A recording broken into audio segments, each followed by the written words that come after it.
Following is a special presentation of the Buccaneers Sports Network.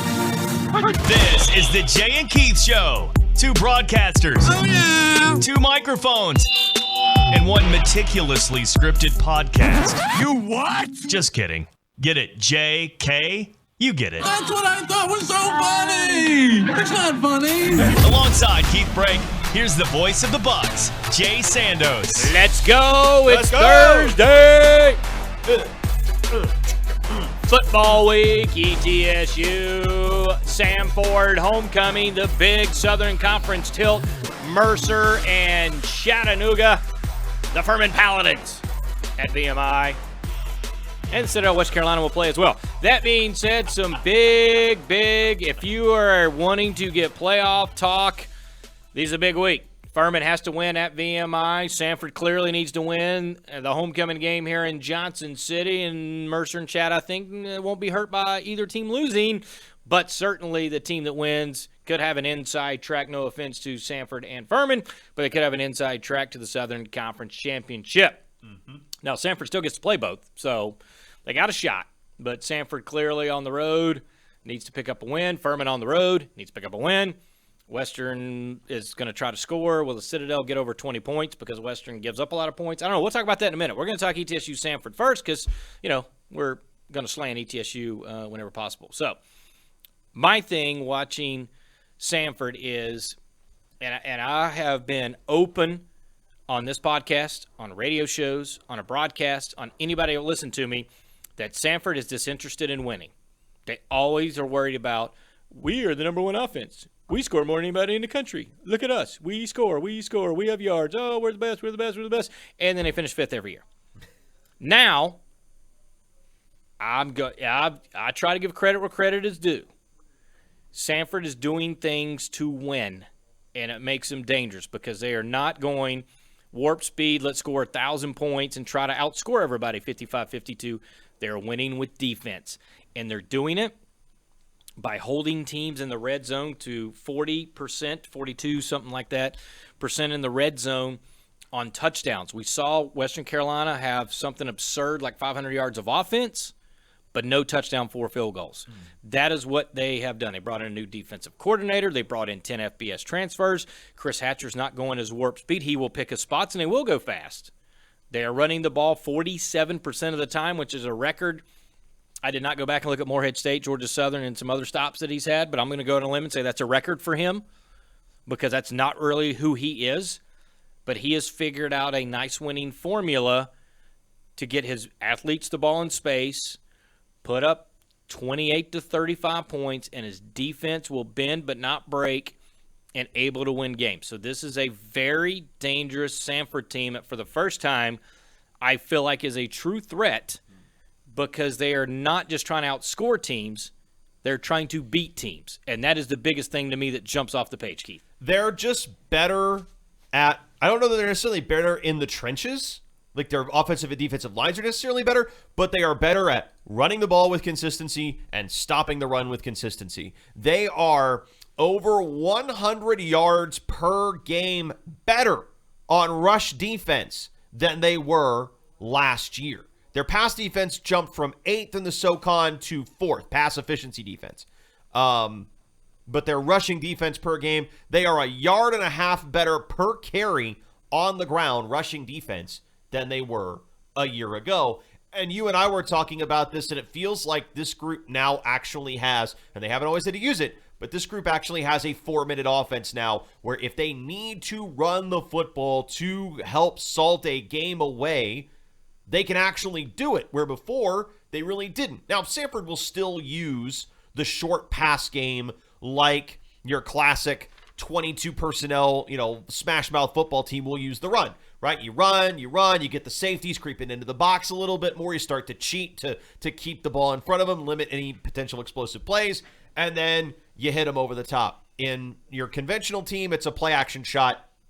Here, it's bunch them up, run trips one side or the other, run trips to the field side, and then have a wheel route that streaks down the boundary, wide open guy, boom, thank you very much, chunk play.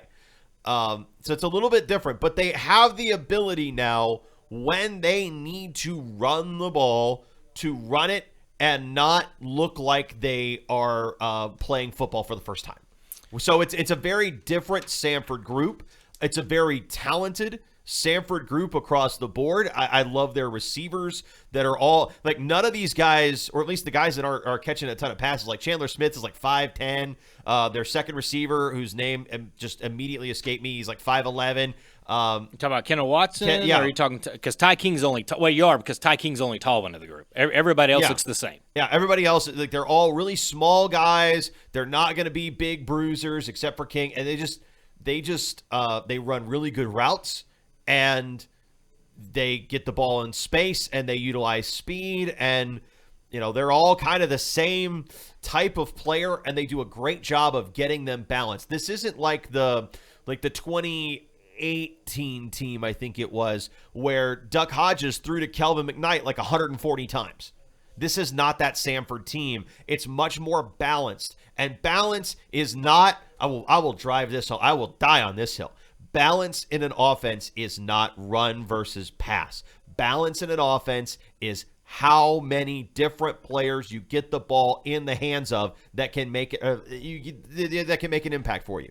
Get the ball in the hands of a lot of different guys. Utilize your running back. Utilize 2 or 3 receivers. Do that in a lot of different ways. Bubble screens, jet sweeps, quick hitch routes, all the different things that you can do. That's when your offense is balanced, is when you have the ability to have multiple players make an impact on the game in multiple ways. And this is probably the most balanced Samford offense since at least 2017 and maybe of Chris Hatcher's tenure. Right? They're really, really just there aren't a lot of glaring weaknesses on offense and defense. Now, special teams a little bit different. I believe they had the lowest field goal percentage in the SoCon. I think they're like 2 of 5 on field goals. They've had some miscues on punt return and kick return, but that's something that hasn't really mattered for them because they haven't played a ton of games where they've been sitting in tight situations where they needed a field goal. They've been able to find a touchdown. Tennessee Tech, I talked about this, I think the very first show that you and I did together, Jay. I thought Samford played like hot garbage at Tennessee Tech. They made all sorts of mistakes. They were sloppy with the football, ton of 3-and-outs. And you know what happened? They found a way to win anyway. That's when you know a team's good, is when not just, they're balanced on offense, they're effective on defense, whatever their scheme and personnel are, they're effective at stopping the run and still limiting the pass and doing all the things you need to do. But also, when you play bad and you still find ways to win games, especially games that, given the situation, might be kind of difficult to win. You're on the road. Tennessee Tech still had some hope at that point early in the season that, hey, maybe this year's going to be a little bit different. Spoiler alert, it wasn't. That is a challenging game to win when you need a touchdown on the last drive of the game, and they found a way to do it anyway. And that's when I said, okay, we've seen Samford at their worst. We probably haven't seen them at their best yet. This team's probably going to be pretty good this year. You look at the plays, and I'll go back to 2018, what you're talking about with Duck Hodges. They averaged 80 plays a game.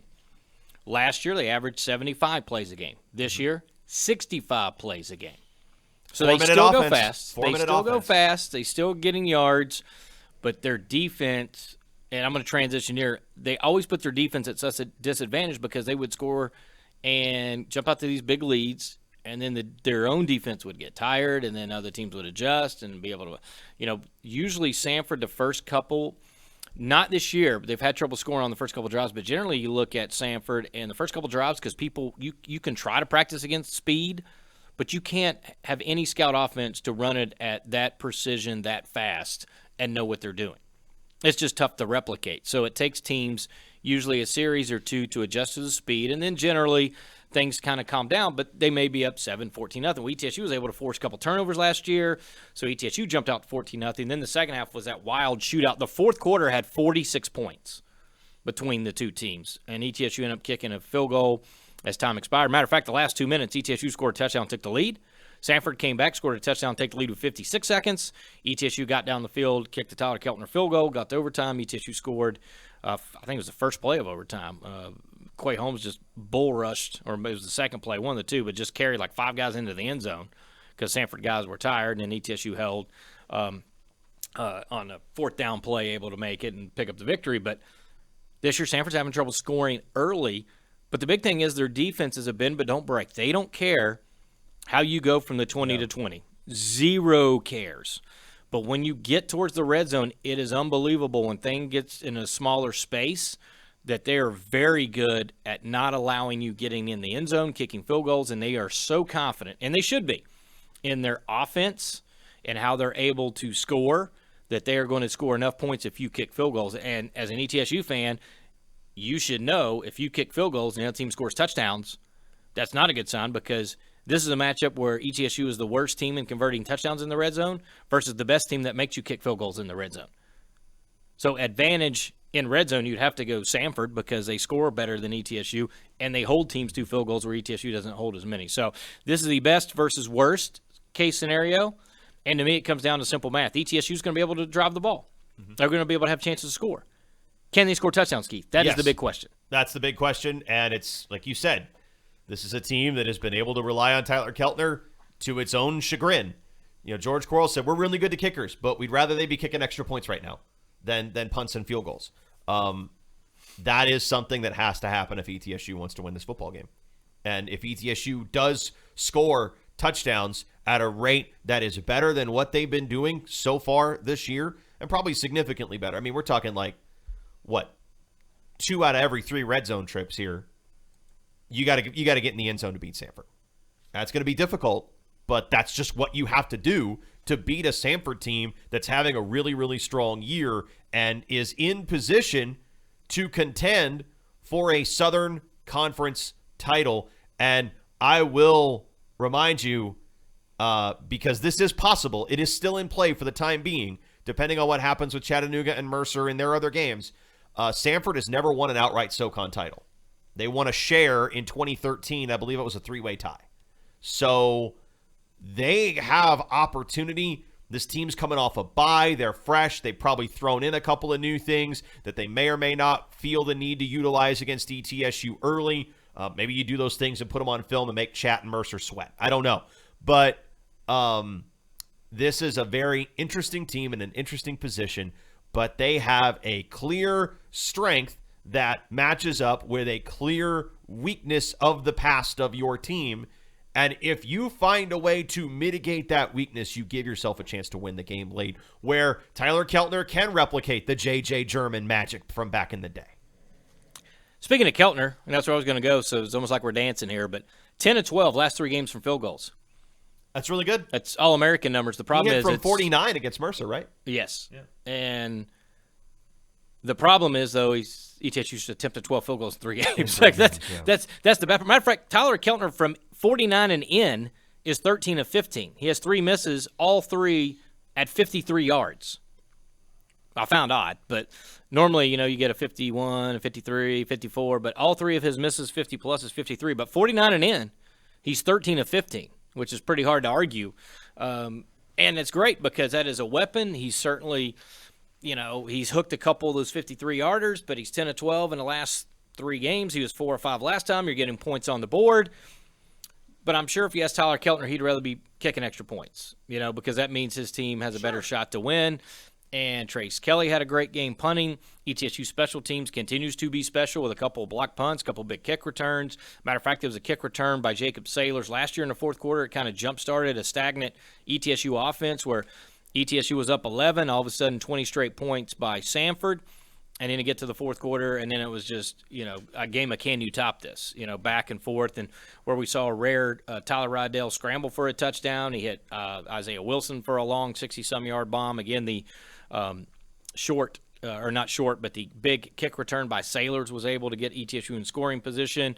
Montrell Washington, who's now playing for the Denver Broncos, was by far the best player on the field that day. No offense to Quay Holmes and everybody else, but he ran the ball, he returned kicks, he caught the ball, he was unbelievable, showing why he's in the NFL right now, returning punts. So it's a little different. Hires is not necessarily the level of quarterback of Hodges and even Liam Welch, but he does what Samford wants to do in that offense, and he's very good at it. 16 touchdown passes, 2 interceptions.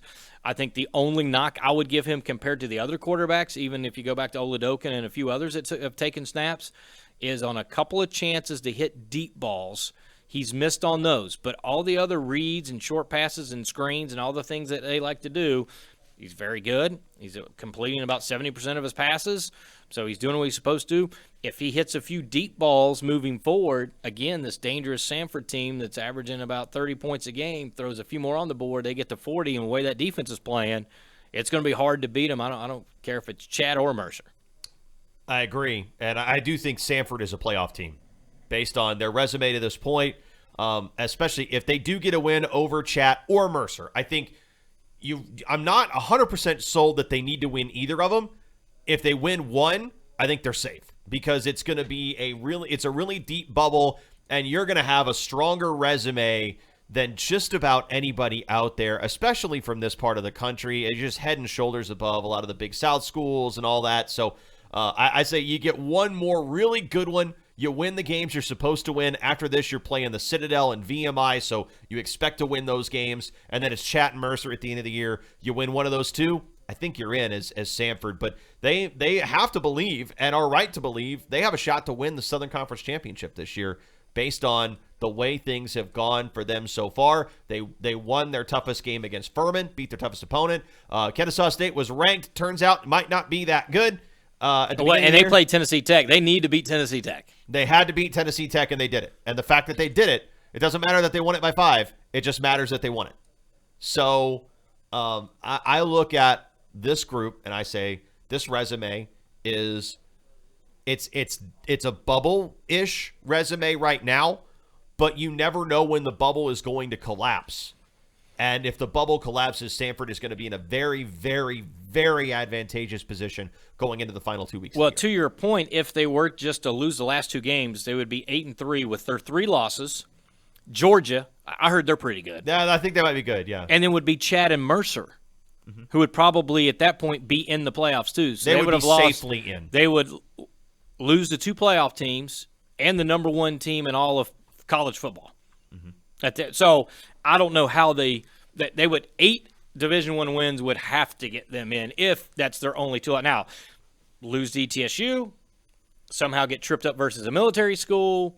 Maybe they lose to Chat or Mercer. Now things get a little murky, but if they roll into Chat and Mercer undefeated in the Southern Conference, honestly, I don't think they have to win both. Now, maybe it's a situation where a lot of teams get past the 7-win plateau, which is not traditionally what happens at the FCS level, but let's just use this as a what if.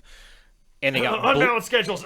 And then they got blew out by Chat and Mercer and looked awful, then maybe not. But if they got undefeated in the Southern Conference, win the next 3 at ETSU, at Citadel, home against VMI, I don't think it matters if they beat either one of those 2 teams. And then at that point, depending on what Furman did, that could murk it up again for a Southern Conference, and depending on, win, loss, Mercer, Chat, what they do.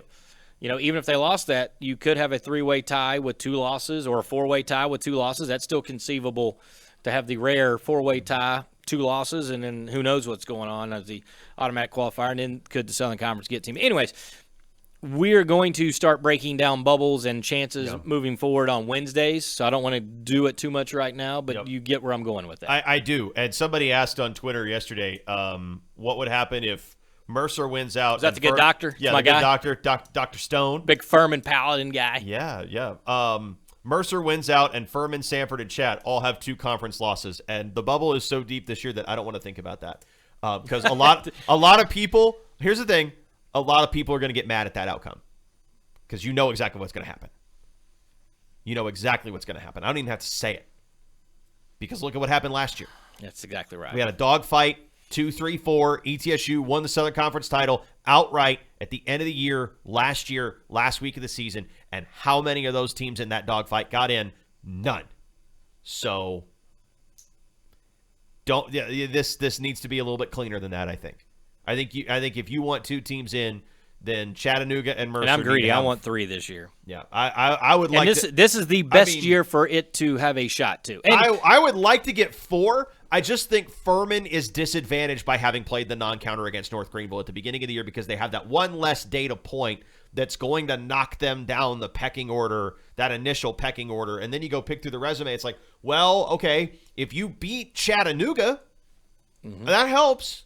If you beat Chattanooga and Mercer, well, at that point, you're winning the SoCon. And so you're in. And you're in. Doesn't matter. You're in as the automatic qualifier. But if you win, I think you got to win one of those 2 games at least in order to have a shot to get in. And even then, you're banking on New Hampshire's fluffy 4-0 coming apart. You're banking on whatever happens in the Wax Sun Challenge, that there's one clear team at the top of the weird power ranking thing that they're doing. Before the Tarleton game, it was Stephen F. Austin, and then Stephen F. Austin lost to Tarleton, and I haven't seen the power ranking since. If they have updated it, I don't know if they have. I would hope Austin Peay's at the top of it right now. But they could do some real shenanigans that try to massage things into getting more at-large bids or multiple bids. So there's so much uncertainty on the bubble right now with a month to go in the season, that we got a lot to figure out. But I think 4 is a long shot. 3 is doable. I really think, I hate to say it, I think it's more likely the SoCon ends up with 2. I really do. We're going to talk SoCon in just one second. I want to finish one thought before I totally lose it. I got a little ADHD here, so if I don't spit stuff out, I forget it. But third downs, again, continue to hamper ETSU. And this is a situation where I think they can get into third and meet. I know, I have to. But if they can get to third and short, I think they've got an opportunity. Plus, ETSU, 4 for 4 on fourth down. I'm curious, because at this point, you're not playing for a championship. Do you roll the dice more on some fourth down situations? And this is just pure speculation. Coach Quarles does not strike me as the old riverboat gambler a lot, but I'm curious, in a game at home, homecoming, you're trying to build some momentum. ETSU has, I think, a good opportunity if they can knock off Samford this week to go to Wofford and win, get a bye week, then hopefully hold serve at home against a very talented Western Carolina team offensively.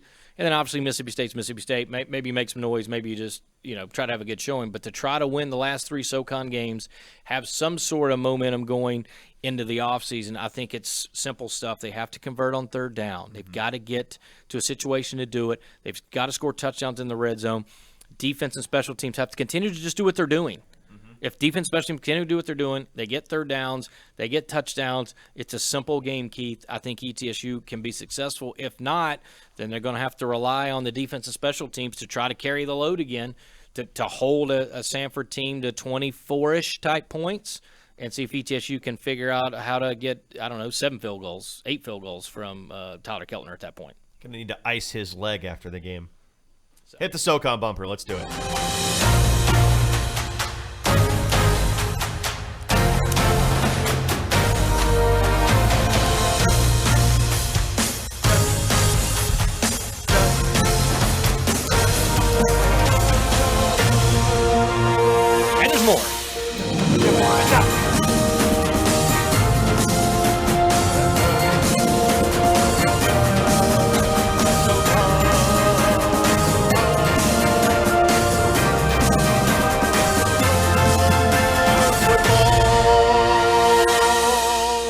I normally start with the best. I'm going to end with the best. I'm going to say Mercer-Chat for the last little bit. Let's start with Furman's going to VMI. I have no idea who's going to quarterback for VMI. I think it's Roberto coming off a 252 day, some ridiculous numbers. Huff only threw 10 passes, 7 complete, 3 for touchdowns. Furman offensively is pretty darn good. Coach McCutcheon's got the offensive line rocking and rolling. Defensively, they don't do a lot to hurt themselves. I mean, is there any reason, not knowing who VMI is going to play, and if VMI doesn't play a healthy Seth Morgan or a healthy Colin Ironside, is there any reason to believe the Paladins are going to struggle? Can Furman bring a cake to this game and walk around it? Because that's basically what this is going to be. Okay, just then Citadel, West Carolina. Citadel still struggles offensively. I'm on Green. I know I said I would watch. I'm going to watch it Friday morning, mainly because I want to watch some more Samford tape. But did not see Ahman Green and if he was pulled for ill effects or if he was hurt or whatever. But if Green's able to go, I think they can pick up yards because West Carolina can't really stop anybody. but there's no way Citadel can keep up with the scoring paralysis of the Catamounts. I think Catamounts will find a way to put 40-plus on the board again, and I think it'll be a 40-something to maybe 20-something type game for Western Carolina. Color Week Cakewalk, next. All right, so now that's it. We already talked to ETSU-Samford. So we go Mercer and Chattanooga, and eye test, me watching both teams, I think Mercer is a more complete team and can win the game. Where I want to pause is because Chattanooga is very good at running the football and controlling the clock. Their front three are the best in the South, period, no matter what league you want to throw in there. I believe the front three is going to be able to contain some stuff. The question is, can Mercer do enough to get on the edge with the jet sweeps and the little bubbles and their throwbacks and get Chattanooga kind of off balance? And can Fred Payton be able to bootleg enough without maybe Chattanooga say, hey, Jay Person, here's what I want you to do. Just go straight for Fred Payton. We believe the front three guys can maintain the front. You don't worry about anything else. Just go hit Fred Payton. That would be, for me, for Chattanooga, a game plan to try to get – because when Fred Payton did have somebody around him, he's not a very good thrower. Who is? I don't know. But when he's able to roll out and have time and they've got speed, I think he's going to be able to make the right decision and make the right throws. This is a cat and mouse game for me that is more about Furman's offense versus the front really four. Not the front seven, the Mercer's front four. Offense. Whoever. Mercer's offense against Chattanooga. The front four of Chattanooga, how they can contain or slow down the Mercer Bear offense, which is working at a high clip because they do so many different variations to get Devron Harper the football. That's the big thing for me because I think Chattanooga is going to be able to get a limb forward to be able to run the football. Hutchinson's going to be able to make enough throws that I think they're going to put up at 24 to 27 points on the board. Mercer, to me, is still capable of putting 30-plus even against Chattanooga, but I could also see a scenario where Chattanooga maybe only gave up 13 points. What say you? Mercer is a team that has an answer for everything you do on the other sideline. They have a built-in answer for everything. You want to stack the box? Okay, we'll run play action to Ty James, who we know can win one-on-one. You want to, you want to try to pin your ears back and come after a quarterback? Okay, we'll run screens and jet sweeps and bubble stuff and get the ball out in the flats and make you have to wait to come after the quarterback because the ball will be out by the time you get anywhere close to him. Mercer has an answer for everything that a defense will throw at them schematically, and that's a big part of why they put 55 on a really good ETSU defense last week. Defensively, I think this is a group that is really good at tackling, and that's what you have to be to bring a limb forward down and make sure that he doesn't go off against you. And it's something that a lot of teams in the SoCon aren't that good at. Mercer is. This is the best coached team in the conference. And because of that, they have the ability to check your best weapons, to neutralize your best assets, and to make you play the game that they want to play even on your field. I think Mercer's going to come into this game with a ton of energy. They're going to come into it with a sense of purpose because they were in this situation late in the year last year. They had to go on the road and win a big game to have a chance at a SoCon title, to win a SoCon title in that case. But to have a chance at a SoCon title, I don't think they let it slip away again. Now, for Chattanooga, you have to be more explosive than you were. You can't come out in the first half and play like you did against ETSU. If you play like that, like they did, going down in a 13-0 hole against the Bucks, they're going to be down in a 28-0 hole against Mercer. You have to hit some explosive plays early. You have to put Mercer on their heels. And then once you hit those explosive plays, you have to follow through. And it's really difficult to do both. But you just got to execute it at an extremely high level. And Hutchinson's going to need to take some shots down the field that maybe haven't necessarily been there for him or necessarily his strongest suit early in the game.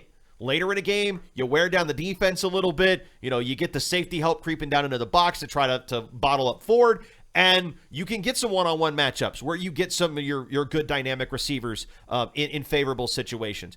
You're going to have to try to force that earlier in the game against a team like Mercer, and I just don't know that Mercer is going to allow that. Okay, well, let me ask you this, though. If Chattanooga starts at midfield on average every possession, how does that change your thinking? Because do you feel like from 50 yards and in, Chattanooga or ETSU's better? It's not a trick question. I think it's pretty easy. Again, you're going against the defense that is the element here, because on paper I would say Chattanooga is better, but also you are looking at a Mercer defense that has done its film study, done its homework. It's a supremely well-coached unit. They are going to be able to make schematic adjustments to neutralize your best weapons. That goes back to what I was saying. Mercer has an answer for everything you try to do.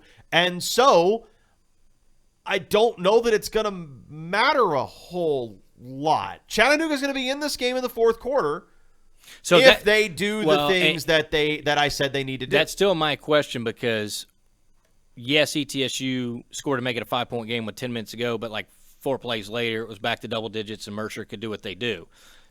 If Chattanooga has a lead in the fourth, we've still not seen Mercer have to make plays when trailing in the fourth quarter. They're still leading ETSU by 5. They've not had to make a play when trailing. And they are great. There are teams that are great from playing in front. Peyton Manning used to talk about why they took the ball first, because he knew the Colts, when he was the quarterback, were much better playing with the lead than coming from behind. There are certain quarterbacks. Now, that doesn't mean, obviously, he had a large number of come-from-behind wins, so it's not like Peyton Manning wilted under the pressure. But I'm just saying there are teams that are built to play in front because you can do more things. They've not had to caution in changing a game coming from behind. So that's really what I want to see. What exactly are they going to be able to do if it gets to that point? Now, I still say Mercer is the better team, or at least in my mind, I think Mercer, at all facets, looking at all things, I would give a slight advantage. I'd be curious to see what the wise guys say as far as who is favored, or do they just go with the generic, hey, Chattanooga's -3 at home, we'll see how this plays out, 2 evenly matched teams. I think if Chattanooga can have great field position like ETSU, and if they start inside the 35 like ETSU did on 4 different occasions, I'm thinking there's 28 points on the board, as opposed to ETSU was only to get 20 on the board. And those extra 8 points, I think, would be huge in this game. Now, I'm not saying they're going to be able to get 4 possessions inside 35. I'm just saying if they do get that opportunity, and Mercer's not very good on special teams, I still don't know what they're trying to accomplish on the kickoff. I have zero idea on that. But if Chattanooga is able to get near midfield or start at the 40-yard line almost every single possession, I think that gives Chat a bigger advantage. If they back Chat up to the 25-yard line and they have to get the extra 2-3 first downs to get points on the board, I think that's a huge advantage for Mercer. I think field position for me is one of the biggest things in this game with 2 equal teams. I also think Mercer schemes for more explosion. They scheme for the explosiveness. Chattanooga wants to run between the tackles and grind clock with limb forward and wear you down and just roll down the field 3-4 yards at a time. Mercer is a team that deliberately says, we are going to be explosive first. We're going to put the ball in the hands of James and Harper first, and then if you can stop that, then we'll figure out something else to do. We're going to talk about what the wise guys say, I think, in our next segment. Let's go picking. The best games of the week, or at least the ones these two dorks want to watch. Nerd! It's the Pick Six. You think that up all by yourself? All right, I had to get in a sickos game here. We had to get a sickos game in. Okay. This game is actually tonight, I believe. This is Thursday night. Virginia at Georgia Tech. The Yellow Jackets are 2-1 in the ACC with a win over Pitt. Remember, that team had to kind of fight to separate from Western Carolina earlier in the year. It's been a very tumultuous season in Atlanta, but they are at home against UVA, and it's an intriguing situation to be in.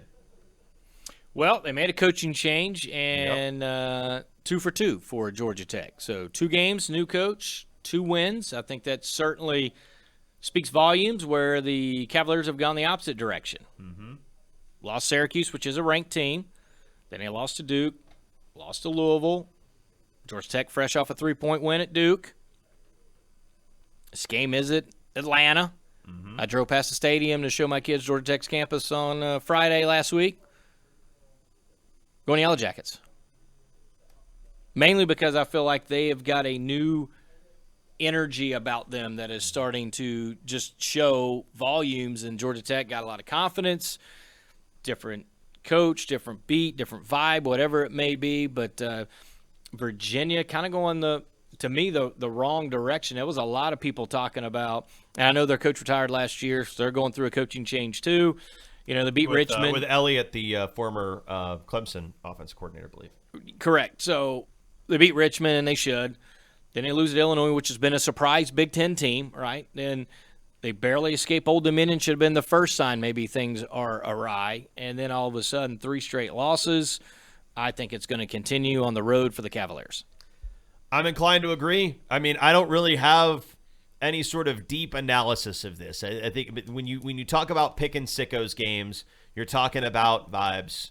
What are you feeling? What is the most fun? What is the most fun outcome? The most fun outcome is that Georgia Tech, with an interim coach, wins a 4th game, and then wins a 5th game, and then wins a 6th game, goes bowling with that interim coach, and then tries to justify making a splashy outside hire in the offseason.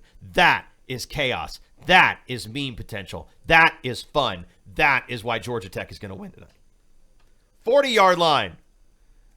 This is one that's going to scratch an itch for you because it's not really a couple of teams that we talk about a whole lot. Campbell in Jackson, Mississippi to take on Coach Prime and the Jackson State Tigers. So I'm glad you brought this up because I know the last couple of weeks I've forgotten to make a pick. This was going to be my extra point, and it's not going to count. It was going to be my extra point as well, actually. Are you kidding me? Yeah. We're both going to go Campbell? And then I was like, no, that game's got to be in the list. That game's got to be in the pick 6. So the bad thing is as we talk past this game moving forward, I've got to find another extra point. But so I'm going to let you know where I'm going. I'm going to go Campbell because I thought this was a very intriguing game, and you know me too well to not give me this game. Mm-hmm. But I think this is – Mike Minter's done a tremendous job. Remember, Mike was a heck of a DB for the Nebraska Cornhuskers on a couple national championship teams. Long NFL career of the Carolina Panthers, has moved up the road to take a job. And Malik Williams, our quarterback, is unbelievable dual threat guy, playing at a pretty high clip. One problem I would say, hangs on to the football maybe a little too long on the 2 or 3 games I've been able to watch. Jackson State's a little interesting to me because – it's tough when you look at their schedule. You know, they beat FAMU, Tennessee State, Grambling, Mississippi Valley, Alabama State, Bethune. They're clearly the best team of the HBCUs, no matter which one you're looking at, the SWAC or the MEAC. And coach's kid, right? Shadur Sanders, unbelievable. Now he's almost thrown for 2,000 yards already, 22 touchdowns, 4 interceptions. Offensively, they have that prime swagger, you know, that get going. They're going to have like 40,000 people show up to the game, so the home field advantage. Everything makes me want to lean Jackson State when I was looking at this, but there's something about Mike Minter. There's something about the way that he gets his team, you know, kind of motivated. I think Malik Williams can make a lot of plays. Mm-hmm. The one thing, too, Mike Minter, you know, he had the best, quote-unquote, recruiting class of all of FCS. He had guys that turned down FBS offers. Yep. He had a couple of guys, and I don't know with the NLI if that had anything to do with it because I've been to Bowie's Creek. There's no reason to go to Bowie's Creek. You could drive the streets of Jonesboro like 3 times, and you would have already did like 10 laps around Bowie's Creek. So there's really nothing there, but Mike Minter's got things going. They've got nothing to think about but football. I think Coach Prime and all the controversy, right, from a couple weeks ago. I'm SWAC, you're not SWAC, who's SWAC, whatever they were having the contest about. But I feel like Campbell has a great opportunity here to upset the apple cart and knock off Jackson State. Well, there are a couple of angles to that, right? I mean, on the one hand, HBCUs that go up against PWIs typically haven't performed super great, and they don't really win very often. Look at what happened. Florida A&M was clearly the second best team in the SWAC last year, and they went to Southeastern Louisiana, a team that a lot of folks were kind of iffy on making the playoffs until the last week or two of the year, and they got smoked. They got smoked, and Jackson State beat them 7-6 earlier in that same year. You look at their schedule last year, and the only win they had over a non-HBCU school was Delta State, a Division II. And then they went to the Celebration Bowl, and they got blown out by South Carolina State. So there's two angles. That is one, the HBCU versus PWI angle. And then there is also the angle of what happens when Jackson State gets into a fight. What happens when they're in a close game? What do they look like? Last year, when Jackson State got stiff resistance, a lot of times it didn't go as well. It didn't go so well. ULM, they were in that game. They lost it 12-7. And then South Carolina State was really the only team outside of the month of September that gave them much. And they lost by 3 touchdowns. That all being said, I think, and actually probably because of those things, I think the Tigers have a point to prove. That this is a different era of HBCU football. This is not what you're used to. This is not the caliber of program that you're used to walking in and paying them $200,000 and beating them 93-7 like South Dakota State did to Prairie View A&M a couple of years ago. Or not, that was Arkansas Pine Bluff, not Prairie View A&M. It was Arkansas Pine Bluff. It's gonna be different. It's a different era. It's different talent. Sanders is a phenomenal quarterback. They also pulled in a fantastic recruiting class last year. I'm taking the Tigers, and I'm taking the Tigers to win by multiple scores at home in front of a big crowd. Prime time. I missed that. Where's Chris Berman and Tom Jackson just start chanting prime time in the middle of it? Yep. All right, 30-yard line. Let's go quickly. Weber State at Montana State. All right, so I knew that was going to be on the list at some point in time, and, man, I was trying to because you don't give me these ahead of time, so I'll try to outguess what games you're going to give me and try to click on these to try to at least double-check what I'm going to talk about. But, the Bobcats, I love the Bobcats. Great stadium, great town. Love Bozeman. A lot of things going on there. Not really. If you look at some of the offensive numbers for Montana State, and again, I know Tommy Touchdown was there, hurt, whatever. Sean Chambers has been coming in, 40-67, 60% completion percentage, 6 touchdowns, but 4 interceptions. That would be the pause for me. Weber State, man, they have just literally rolled everybody, and this is a big road game. I'm gonna go Weber State to go on the road. Bronson Barron, old B squared. I don't know if anybody else calls him that. I like to call him old B squared. I don't think anybody in Utah calls him that. No. No one on the planet. I can email Steve Klauke and be like, "Hey, do you do this?" You should. I mean, clearly, Steve's a great guy, great storyteller. Ask him about the time he got hung out to dry in a commercial break at a softball tournament when he was a young broadcaster. It's a great story. Hopefully he didn't get fired, but he did not. Okay, he did not, so I've been in those situations. So but I'm going to go Weber State. So you want me to go quickly? Yes, Weber State. I'm going Montana State. Okay. I just think, being at home, they haven't had as big of a drop-off as I feared they would without Tommy Mellott. It's a good all-around team. 2 great coaches, 2 great dudes. Excited for that football game, but give me the Bobcats at home. 20-yard line. Number 14, Syracuse at number 5, Clemson. Well, that was about the only FBS game I thought you would go to, and I keep picking against Clemson, and I keep being wrong. Literally every time. I think I took Florida State, NC State. If there's another state, I probably took them as well. So this one I'm not going to go against. I'm going to cop out and take Dabo Swinney because every time I pick against Clemson, they win. Now, clearly, that means they're going to lose, and you should take Syracuse because I've been wrong on Clemson the entire year. I figure I'll be wrong again. But here's my theory. If they lose, I lose, and I'm fine with that. Mm-hmm. So that's the only reason I'm going to Clemson. If I'm going to lose, by golly, they're going to take an L2.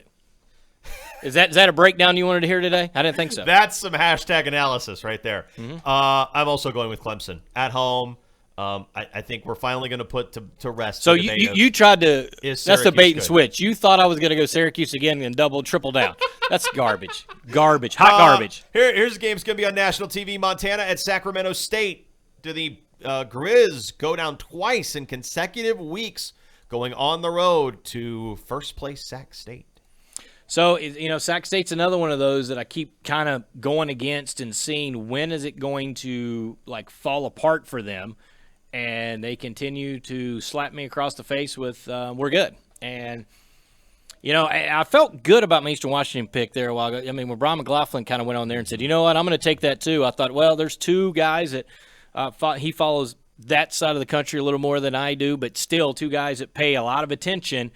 And they wore out Eastern Washington, and it wasn't really that close. Yeah, no, that Eastern's not good this year. No, they're not, and they proved it. I refuse to believe it, but I believe it now. I let you go with the Gunnar Talkington. Yeah, okay, sure, whatever. But no, that was always going to be the question. Well, let's trash talk Gunnar after the fact that you didn't say anything last week. I just kind of looked at you and I was like, okay, big man after the fact. Because that was always the question: is Gunnar Talkington going to be as good as Eric Berrier? And Paul Sorensen? Well, no, he's not going to be as good as. I didn't say he's as good as Eric Berrier. But you need him to be as good as Berrier for that team to get back to the playoffs. Yeah, okay, and it didn't happen. All right. Well, that being said, I'm not going to go against Sacramento State and Montana. If this was in Montana, I would have gone with Montana. That's also a great venue to watch a game, and I think the home field advantage there would be much greater than what Sacramento State's home field advantage is. But because Sac State's been able to play at a high level, I think they come in a lot of confidence. I think they want to prove a point, and to prove a point, they got to beat Montana, and I think they will. Grizz have a must-win game on their hands for the Big Sky Championship here. And Sac State traditionally does not do well when the other team has their backs against the wall and plays like it. I think back to Austin Peay when they went out to Sacramento and just housed them. So give me the Grizz. Okay. Goal line, Mercer-Chattanooga. I think you kind of leaned Chat in our conversation. Yeah. Well, I mean, the deal is I think Mercer's the better team. I think when you look at overall things, my concern for Mercer is what we said earlier, so I'm not going to go all the way through it. But if Mercer allows Chat to have outstanding field position, I think Chattanooga has a very good shot. That being said, I think Mercer, because of last year, a field goal away, I think they've got a point to prove. And I hate Chattanooga, so I'm going Mercer. I'm also going Mercer. All right, extra point. I had to find one because you made me mad. Yeah, you got to. I've got it. We got to pick a big dog. Big dog. What you got? Well, I don't know the big dog because I don't know what the line is going to be, but I'm going Ivy League. Friday night football because I'm the only human being that watches it. So I need you to check. What is the Princeton-Harvard? Harvard, according to Massey, Harvard by 3. Harvard by 2, actually. Okay, that's not enough, so I got to find somebody else. All right, you go then. I thought that was going to be a touchdown, so I was going to take a touchdown. Massey ratings show North Dakota 7.5 dog at home against South Dakota State, the number 1 team in the country. Playing at Alaris is different. They're going to be fired up. SDSU is going to rest on their laurels. Give me the Fighting Hawks to win it. Now I got to go throw up. The former North Dakota State guy. Well, I'll tell you this. I've been riding the Kansas Jayhawks all year. They're going to go on the road to Baylor on a 2-game slide. Am I the guy that always sticks with a team a week too long? Absolutely. Have you not heard my picks, right? They're going to go to Baylor, 9.5-point dogs. They're going to go to Waco, outright upset, Kansas Jayhawks. Okay, sounds good. It's prediction time. Yes, prediction. Something big, bold. Sometimes right. I can see the future. Most times wrong. Did that go the way you thought it was going to go? Nope. Never dull. I'm trying to write all this down. This is shocking. Was that bold enough? This is Bold Prediction. Prediction? Pain. All right, real quick. Last week, I believe 0 for 3. I don't think anybody did. I think yet. we were both over. Yeah. Yeah, I don't even want to recap it. All right, I'm going to go first. I'm going to take since week 2, Will Huzzy has not seen the end zone. Will Huzzy will find the end zone versus the Samford Bulldogs. That's my first prediction. My first bold prediction is ETSU gets multiple takeaways off Samford this week. A team that does not throw 2 interceptions and 5 fumbles lost. So they don't really turn the ball over very much. I think ETSU changes that. By the way, can we bring back – they used to be called the Hard Rocks in the late 60s and the early 70s. I think that's awesome. Can we bring that back? Hard Rocks on defense? Just call them the Hard Rocks? No. No? No. You can. No? I'm not going to. I'm going to let you roll with that. I'm going to try to make it stick. I was going to say, listen, I'm all for if it works, I'll jump on. We know how that is. Well, it's like North Dakota State has a nickname for every position group. So – I'm used to that. I'm used to being able to call them something other than the defense. Let's call the NDSU's defense is code Is that green. sort of like VMI is the Red Storm? I think. Yeah. So you're going with that. Call them the Hard Rocks. It's old school. All right. What do you think about this? What if I go the Carolina Hurricanes tonight are 3-0 and rolling through teams. They're going to travel to the upper northwest of Edmonton. Can I take my 1 and 2 Oilers as an outright winner? Sure. Yeah, here we go. Bold prediction. I got another one for you. Suck it, Mike White. All right, go. We know about VMI's quarterback struggles. We know about Citadel's offensive struggles. They're going up against Furman and Western Carolina, and VMI and the Citadel will score 17 or fewer points combined in those 2 games. Wow. Furman might pitch a shutout. I love that take. Last one for me. I'm going to go the Detroit Lions. Snoil Og, baby. At Dallas. I was going to go Tyler Reddick winning by a second or more at Homestead, but then I realized he wins at Homestead a lot. And also, Daniel Ricciardo rode into the Circuit of the Americas on a horse today in like full American garb, like an American flag, button-down shirt, big Stetson hat. Give me Daniel Ricciardo to match his season best finish with a top 5 at the U.S. Grand Prix this weekend. I have no idea anything Keith just said. That being said, here we go. We have ETSU-Samford. It is a 3:30 kick homecoming, 2 o'clock coverage on the Buccaneer Sports Network. Monday, we'll be back. We're going to recap that and the huge Mercer-Chattanooga game. Huge. It's in the top 1/10 of 1% of all college football games. Almost said something wrong. What are we? Jane Keith? Sir. Buccaneer Sports Network! Oh, you got to be kidding me.